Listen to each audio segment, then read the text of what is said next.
Hi, my name is Adam, and no, I did not bring the brownies today. I'm with BBC Research and Consulting, but on the screen here, recently, myself and an associate of mine who is with the CU Business Research Division about 2 years ago when we were doing some work for the state, we realized what an opportunity this is. We realized that if things keep moving the way they are across the country, that this is going to be an issue that a lot of others are going to face, and we found that we wanted to brand ourselves. We wanted to get a pure play consulting group that is focused on the public policy and the economic questions that go along with this cannabis issue. And so we founded the Marijuana Policy Group in 2014.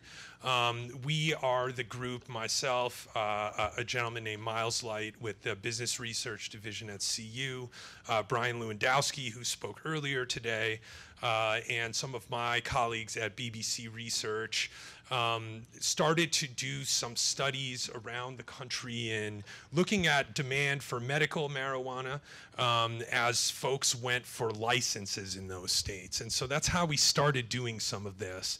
I looked at this as an opportunity when I saw that we had passed Amendment 64 by a wider margin than we re-elected the president that year. And so that really spoke to me. And since then, you know, we've done work in 17 states. We just got hired by Canada. We're doing work for Los Angeles County. We still have an ongoing relationship with the state here. Some of those studies that Barbara had mentioned, the equivalency study, the demand studies, we're the group that do those. But we've been doing economic and public policy consulting for a decade plus before that, and are very kind of tied in with events here in Colorado. So it was just natural pivot for us into it. But we do market sizing work, we do demand estimation work. We're starting even now to look at issues of licensing in other jurisdictions. How many licenses should they allow in a certain area? What is the right way to approach that question? I mean, this has been such a fascinating issue for in so many facets. There's a medical angle of it. There is a personal freedom angle of it. There's an economic and tax angle of it. And for an economist here, it's just very exciting. So the presentation that I've prepared, I had a little background in history in this, but I know Barbara had went over some of that before, so I'm going to be pretty quick about this. But, you know, Amendment 20 is when we allowed medical marijuana, although it was still not commercially available. And I don't know if you remember, but around maybe 2009, 2010, all of a sudden there were dispensaries all over the place. If you just drove around Denver, I mean, our office was down on Colorado Boulevard in Cherry Creek North Boulevard, and I remember seeing guys twirling signs at that time. I think that is now, Barbara, that's illegal now, right? You can't do that, is that right? Okay. So, I mean, that was, and the reason that happened, though, what was so interesting was, you know, we had these caregivers at the time, but, and there was a court case where caregivers in a brick and mortar store could be together. And that's because of that court decision, the dispensaries started to pop up all over. And then the city, the state, they had to get back out in front of them and regulate them at that point. So that's kind of the story of how this happened. But you know, in 2014 was when, you know, January was when the regulated market as we know it opened up. That first year, they sold about 67 metric tons and about 699 million in sales. And I'll talk a little bit more about that, but that's kind of when this market really started, January 2014. In the second full year, the market grew even more, 996 million. You know, that's about 40% growth right there. And, you know, I will be delving into that in a little more detail about how and why and how do we do these demand estimations. Another subject I'll be talking about is we had built the first economic impact model. You know, some of you might be familiar with input-output analysis and the sector scheme that's used for that and the interactions you try and trace with different elements of the economy, like the real estate side, and those that produce packaging, and those that produce inputs to the process, we've now been able to quantify, and I'll go into that a little bit more later. But you know what, I'm often asked, so why does anybody really care, right? Barbara has just mentioned about the great lengths that the state goes to track all of this, right? But nobody's tracking the flow of bottles of liquor around the state in any way, shape, or form. But it's because of the federal and state disconnect. The federal government, it's still illegal. It's still a Schedule I controlled substance. And although they've issued a series of federal guidance from the Department of Justice, which I have up here, it's called a Cole Memorandum. These are the rules of the game that the state of Colorado needs to follow. And the state has adopted many of them as their own. I mean, look at them. They're great rules to follow here, but that is why the state needs to prove that they have a robust regulatory apparatus, and they need to look at managing supply and demand, stopping what we call diversion of this product to other states. And that's why that seed to sale tracking is necessary, so they can answer these questions about, how much is leaving the system? Well, they might know how much was sold this year, what was transferred from one cultivation to another. These are the reasons why they need to track some of this. And this is why the Marijuana Enforcement Division was formed, was to get out in front of that. And there are former regulators of gambling, of liquor, of all the other kind of taxed, I guess, vices. I don't know what else to call them, Barbara. I hope that wasn't offensive, but, all right. So there's strong central surveillance and security. And we've worked in other states, and what they do is it's very similar. They take the head liquor regulator and they make them the head marijuana regulator. And then they try and port with them what they know from before. And I think as I look at this, I saw the gambling regulators because there's cameras all over the place, and all the employees are licensed a lot in the same way as gambling. Washington State took a more of a liquor approach. They tax it more like liquor. They overtaxed it actually when they started, and didn't see as much adoption of a shift from black market to regulated market. The seed to sale tracking system, to me, it's kind of amazing that they can go in and just kind of see where things are moving at any one given time. And there are some software providers that have popped up around that. There are software providers that have popped up to the industry that are trying to serve them, now building purpose-built platforms for this industry. And a lot of that activity is going on here. A lot of kind of the thought behind the industry, the business side, the regulatory side, all of that's going on here in Denver. And I think, in ways we've quantified some of it here, and I'll get into that later, but I mean, it's kind of an amazing time to be exposed to this, because there's just kind of a lot going on here, either regulatory wise, people starting new businesses, and it's all pretty cutting edge. And I kind of wonder what's going to happen in less than a week when, California legalizes this. Is the center of gravity going to shift to the west? I don't know, but we're going to try and claw on it here a little bit if we can. So a few other things that I think is important to know. The state has authority over employee and facility licensing, some public health and food safety. The Colorado Department of Public Health and Environment regulates a lot of facets of production and use of pesticides and things like that, and they do the tracking. Now, there's also local authority in this as well. Each county and city can opt out completely. And as an economist, that kind of lends to all these kind of interesting things. It's like wet and dry counties in some of the southern states where, you'll see there's, if you were down in Texas somewhere, a dry county that borders a wet county, you'll see a lot of liquor stores along the border. I mean, that kind of thing is going on here with cannabis as well, because a lot of counties most jurisdictions have opted out of this. So, but a lot of what's going on here a lot of what's going on in the industry is really focused in Denver, specifically in the Denver metro area. We do use somewhat of an alcohol model here to tax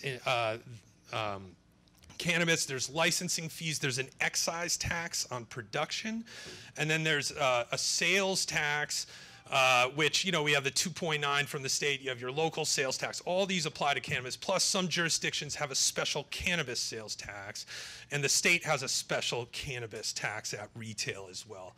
So it's pretty heavily taxed. So here's some of the topics that I'll be discussing. I'll be talking about how we estimate demand. I'll be talking about a few very high-level results on what the market is looking like, product mix, what are people buying, and I will also talk, like I said, about the economic impacts, and then how much, as Barbara had mentioned before, how much of the regulated market, how much of the demand, should I say, is being satisfied by the regulated market. So the first thing we do when we try and estimate demand for cannabis, and this was how we did that first study in 2014 for the state, is we look at how many past year and past month marijuana users there are. And funny enough, there is a federal survey that asks just this very question. It's a telephone survey. I'm not quite sure how people answer when the federal government calls them up and asks them about their drug use, but we add a pretty healthy underreporting adjustment to this. That's a little area of meta-analysis in the literature, is just how much are people underreporting their prevalence in this federal study. And so this is kind of the basis of our demand estimation. And you can see we've highlighted some of the lines here. In 2012, there are 2-year couplets for privacy preservation in smaller areas. Is how they report the data. But between 11 and 12 and 13 and 14, we're seeing a very high rise in prevalence. Now, I do think that some of that is that underreporting is going away. There's a number of things that are, somewhat at issue with this survey, but I think people are becoming a little more comfortable to admit. And, just at a fundamental level, if you make a product safer and you make a product easier to obtain, then its use will generally rise. So we are seeing some of that in the data. We also look at youth marijuana use. I have just some other stats in here that I think people are interested in as well, and that's slowly rising from 12 to 14. Now, what should be said in any of this analysis, and the state has done quite a bit, the State Department of Public Safety has done a great study also on some more of the social impacts of this, and I know Andrew Friedman will be here speaking after me, and he'll focus in more on that. But just like this too, our data is just catching up to where we are now. So, we're just still trying to see what are going to be some of these impacts. And if you read that state study, Department of Public Safety, they say within the first paragraph, this is the pilot of an effort that the state is doing. Probably in 2 or 3 years, this will start to be a bit more meaningful than it is right now. But nevertheless, we are seeing some increases in things like emergency room visits, youth use, things like that. This is another interesting one, I think, that should be talked about, the perception of risk. This is a survey out of that same national survey of 12 to 17-year-olds of whether they feel engaging in using marijuana once a month or more is a risky behavior or not. The state does other studies called the Behavioral Risk Factor Surveillance System that also looks at this. And I had the pleasure of speaking at a city conference last week where they had some folks from Oregon and Washington, and they were in their surveys too, were saying that this perception of risk, and now I think this will really drive participation in the market going forward. It is not being viewed as a risky behavior as much anymore. And so that, I think, is adding to the graph you saw just before. So this, going back to our demand study, once we figure out the prevalence, what you have to do is look at, well, how often do they consume cannabis? And so we go into the data and look and segment this out into cohorts of people that use about once a month, which is right here, to those that are daily or near daily, which is on the right of your graph right there. And so that's really important, because what we see is those that consume daily or near daily are responsible for buying about 70% of the cannabis that is sold. So that, I mean, this is similar to other markets like this. The liquor market is similar to this as well. You know, any folks been to business school, this is the 80-20 rule again right here. And, you know, so that's interesting. Another interesting thing on these stacks too is the news, people love to talk about the tourism impact, right? But the tourism impact you can think of as those folks that are coming to go skiing or coming to go hiking or whatever, and are also cannabis consumers, only have about 3 days here where they consume cannabis. So in terms of quantity consumed, tourists are not that big of a deal to the market. Although in certain counties, though, they will be a big part of the deal in terms of dollars. And that is because there's price markups. In those tourist counties, we see, you know, something like 15, 20, 25% markups on prices. So, you know, these tourism impacts, when you look at them across a whole market, it's not that big of a deal, but when you think about it kind of locally and in places, it does mean a lot to a lot of people. So you might ask, and I know this is a demography conference, so I prepared a slide that says exactly who are these heavy cannabis consumers. I used the behavioral risk factor survey, and I can't tell you I was that surprised by what came out. They're 64% male. 59% are less than 34 years old. Probably about 40% are less than maybe 28 years old or so. They're young. 44% have a household income less than $25,000. Although they have kind of high educational attainment, which is a little funny to think about. And they're, you know, this is more about Colorado's racial demographics, but they're 72% white. And after reading that, I just kind of wanted to ask, it sounds like someone's underachieving nephew to me. I don't know. Yeah. So, I just looked at this yesterday, actually, but this year, we'll be coming out in about a month with our second demand study. This has some information from it, but it speaks to something that was mentioned before. We see almost about 150 metric tons of demand. A metric ton is 1 million grams. And that is up from about 130 last year.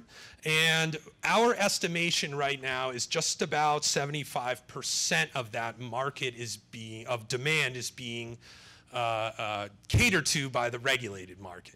And now there's kind of a lot that goes in there. There's, there's home grows, there are caregivers, which are part of the gray market that was spoken about a little bit before.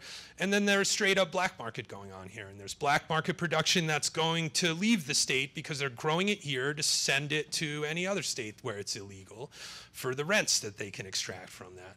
But, you know, at our estimation right now, and this is our numbers, this is not an official state number, but this, we feel that it's about 75% of demand, which is up from about 59, and it's light years ahead of the state of Washington. The state of Washington did about, it started off just 20% because they really tried to do this top-down system where they allocated all of these licenses to each county based on population density, and they taxed it heavily, and they didn't have enough stores. So you saw people staying with their dealers instead of going to a store and buying ads. So it's a little bit of a different story here. And I think this is very much the point of the regulation, was to take that activity out of the shadows, out of the criminal space and into the regulated space. So it can go and fund the school grant program, or it can have entrepreneurs that are rewarded for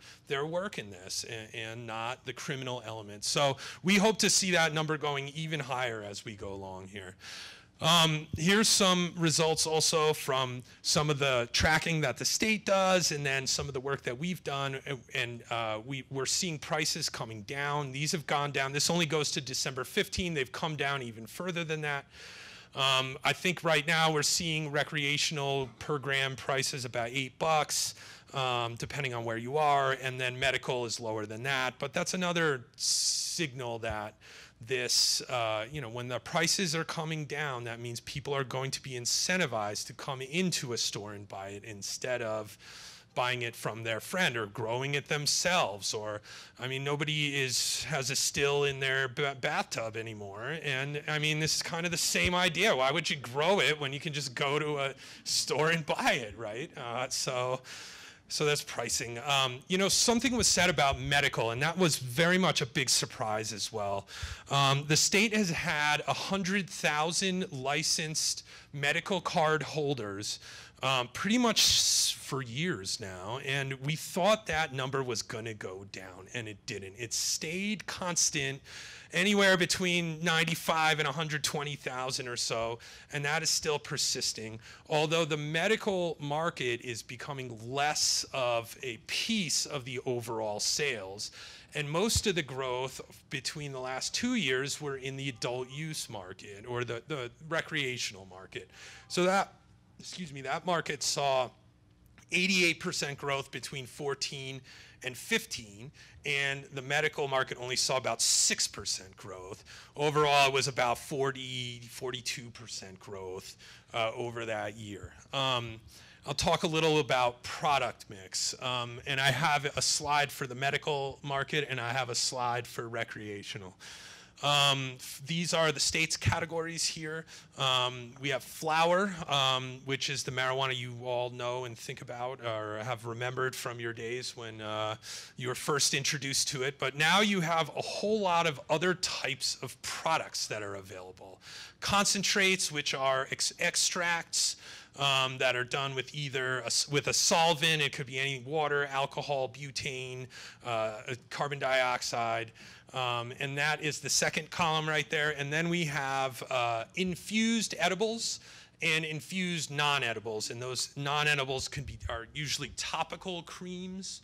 So in the medical market, where you have most of these are all heavy marijuana consumers, generally, we still see a large share is flower, but that is going down. Concentrates are going up. That's what fills vaporizer pens.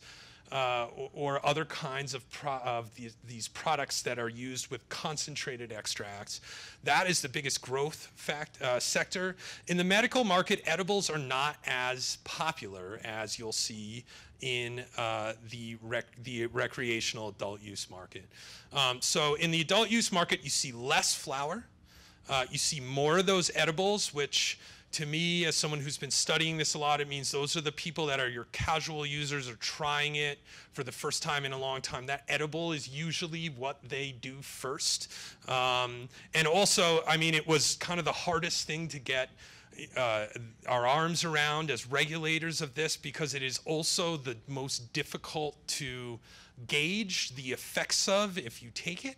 And it has the longest elapsed time from when you ingest it to when you feel the effects. So you kind of add that all up together with those that are, with it being kind of the most user-friendly consumption method, and there was an issue that the state had to get on really quickly. And they spent a lot of time and effort in trying to get that right and get that packaging and messaging out to the market. And then for concentrates, we also see that being very high as well and growing quickly. So overall, we saw about 42% growth or so from 2014 to 2015. But I think that for this crowd at least, this was really interesting to me, that growth that we're seeing, that very steep growth that all these other states will see in these early years, that is the positive diversion from the black market into the regulated market. And as those current users, because I mean, a new market was created, but the demand has been there for a long time, right? So those are users coming into the market. And then once that is complete, we're gonna see leveling. We're going to see a plateau where this market will grow by just normal factors of other products like population growth and prevalence, right? So we saw that first year, we estimate that it's, you know, a very small piece of this is growth in use and growth in new users, and it's more black market coming into the regulated. And I'm very fascinated to see how this will change going forward. But we will see this taper off as kind of a sector that's rocketing in this state as other states are legalizing it as well. So we had $996 million in sales in 2015. We had $699,000 in sales in 2014. And what I have here is sales in other, some other, this isn't all of them by any means, and there's more on the top above coal mining, and there's more on the bottom. This is just an excerpt of some of the sectors around. So just want to make sure this is in the proper context. I mean, marijuana is not balancing budgets anywhere and anything like that. So, you know, don't believe the hype on that. But still, nevertheless, I mean, cigarette sales were only just above what that is for cannabis sales. You know, cannabis sales were more than all concerts and shows and performances in Colorado, which I think is pretty interesting as well. And you can see some of the other sectors there. Those are 2014 numbers because those were the most recent we had at the time. So I'm going to start to talk a little bit about something we just had released last week, which is the first economic impact model for the marijuana industry. And I'll be a little quick with this because I know I'm in a room full of researchers, economists, and things like that. But we built the economic sectors for marijuana cultivation, marijuana extraction, and marijuana retailing. And we constructed them based on our relationships and knowledge of how these businesses operate and what they spend their money on. And so we built spending profiles for them based on some interviews, some surveys. And those spending profiles, we then took those three sectors and grafted them into the Colorado economy so that we can then see how this industry is patronizing other sectors of the economy. And this graphic just shows a multiplier effect because this is what we had calculated here. What is the multiplier on the industry here? It's a very common method of doing economic impact analysis where that investment in the business goes and then affects other businesses. It affects the employees that work in all of these businesses and they buy consumer goods. And so it is really, you know, integrated into our economy right now. So we set out to calculate that. Here are some of the spending profiles that we built in the three sectors. And you know, what's interesting to see and what's really important about thinking about applying this analysis to this specific sector, because of the regulations, because of the federal prohibition to this, the entire supply chain almost and ownership just until recently had to exist within the boundaries of this state. And so what you see is the multiplier effects are higher than like 90% of the industries here because, you know, anything you buy wasn't really made here. You know, anything, we're part of this national and global economy. Interstate commerce is not allowed in this industry. And most importantly, ownership was required to be in this state. So, you know, if you buy any kind of consumer good, likely it was made by a publicly traded company, its ownership is all over the world, or it's made by a larger company whose ownership is elsewhere. So, I mean, this is buying local right here. It's kind of what this is. Because all of this has to be within Colorado. And then what you see for infused product manufacturers and for retailers, a large portion of what they buy is cannabis for processing and cannabis for retail sale. And so the sectors patronize each other more than they do others in some cases. So that was one of the most interesting things that we found in doing this work. And here are some of the multipliers. There was a 2.4 multiplier on retail marijuana. So what that means, $1 spent in the cannabis industry or at a cannabis establishment creates another $1.40 in that secondary activity. That compares, for those reasons that I just mentioned, very favorably with other industries, because there is not that silo around Colorado and it leaks out more. So what we found was that $996 million, when you look at that secondary activity, it was up to about $2.4 billion when you looked at what the economic impact was for that with applying an input-output analysis approach to it. Now, there's a few things caveating that this does not take into account, right? We did not, net out kind of any increase in government spending. We did not look at any substitution effects if alcohol sales are affected by this. What we looked at was how much is going into the cannabis industry, and then where is the cannabis industry spending its money around the state of Colorado. So this is our first stab at this. This is the first time this kind of analysis was applied to this industry. What we're also not catching is, I mentioned that kind of Silicon Valley effect. I can think of a couple.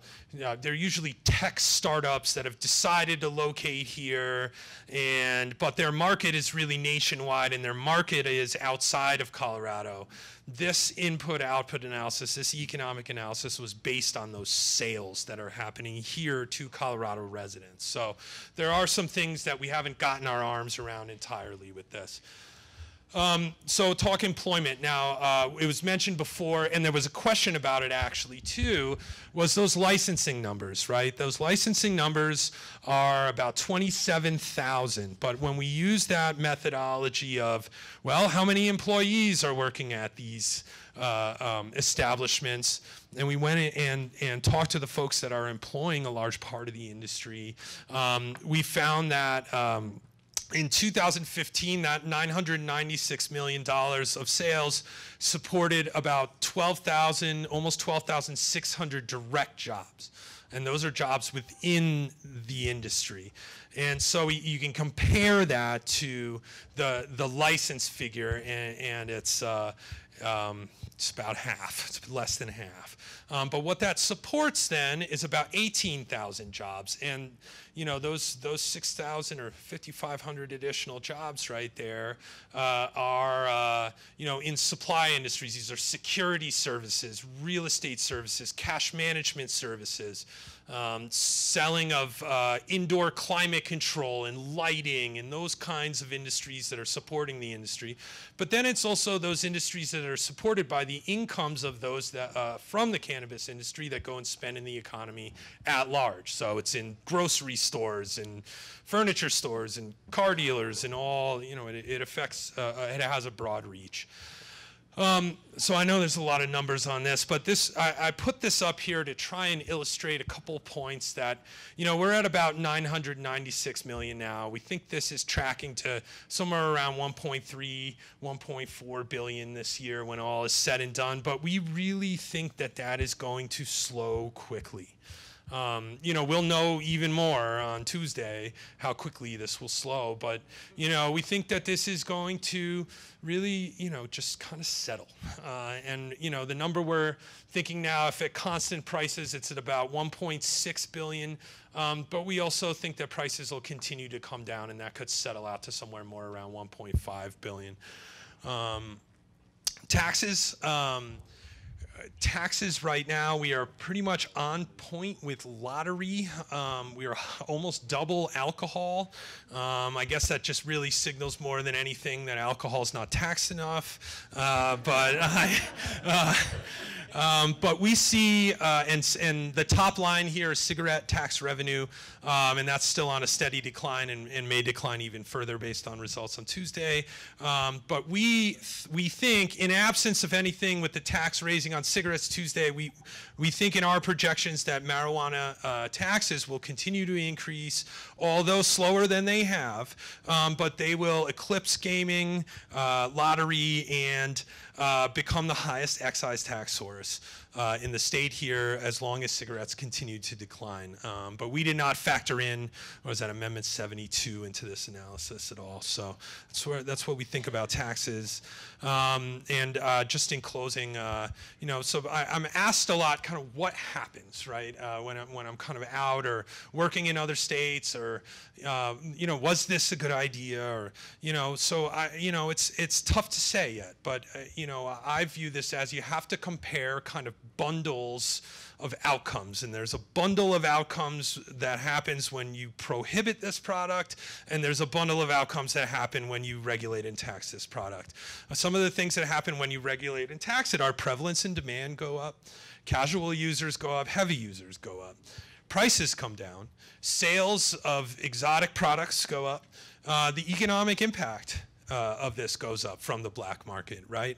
Because that money could leave the state very easily, right? If you're spending on the black market, we have just in closing also, we believe we are serving about 75% of demand right now, and so when I'm asked that question, I just think, well, what's better about each way, right? I mean, there are kind of positives and negatives about each one, and I guess you have to ask yourself, what kind of bundle is better, right? Is it better if it's taxed and regulated, or if it was better the way it was before? And that's a different answer for every person. So I think that's all I have prepared. But thanks very much, and I'm happy to take questions.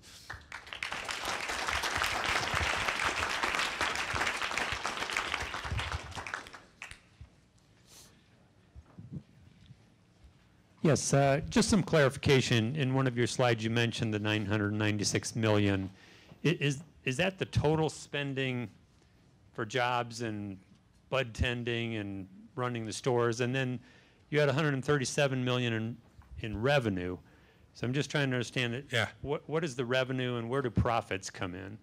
So that 996 million includes what was rung up at the cash register, and that's where that number comes from. The 137 million includes taxes and fees. So licensing fees, regulatory fees, employee badge fees, it's all that's collected by the state. And that number was released for 2015. And the profits are in there in the 996 as well.